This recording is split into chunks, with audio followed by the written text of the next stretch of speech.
Greetings! In MS Word, by default, the unit of measurement is set to centimeter. To change the measurement unit, go to the File menu and open Word Options. Click Advanced from the left.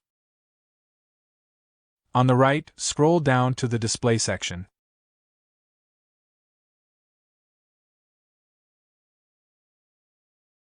Change the value of Show Measurement in Unit of drop-down. Click OK to close. Now the unit on the ruler and across the MS Word has been changed to inches.